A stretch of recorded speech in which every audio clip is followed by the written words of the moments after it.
Taugaboð eru skilaboð sem eru send líkamann, yfirleitt frá heilanum og út til einhverja líffæra eða frá einhverjum líffærum til heilans. Þau fara eftir taugafrumum sem eru frumur sem geta verið meira en meter á lengd. Og ég ætla að teikna hérna svona, einfaldaða mynd af taugafrumu. Hún með kjarna, en hún með svona griplur og þetta ekki fallega að teikna hjá mér. En ein rosalega löng. Þetta heitir sími og þetta hérna heita griplur.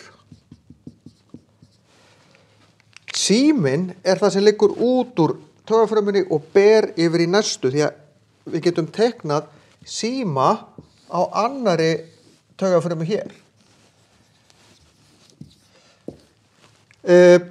Þannig að það kemur taugaboð frá þessari inn í griplu eftir símanum, þetta heita taugamót, yfir í griplu og svo áfram.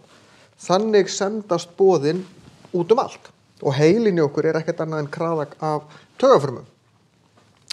Taugaboðin hérna fara hérna á milli, þau fara sem rafstraumur í gegnum taugafrumurnar, en hér fer ekki rafstraumur á milli heldur losna ákveðin efni sem fara af hérna megin og þegar þau íta hérna megin þá kveikja þau rafstrauminn og hann fer af stað aftur. Þetta gerist óbúslega hratt, en það get ég ákveðið að grípa eitthvað. Ég þarf að senda rétt taugaboð, ég þarf að meta hæðina með augunum hvenær ég á að grípa. En þetta gerist rosalega hratt. Þannig að þetta eru taugafrumur og taugaboð í frekar stuttu máli.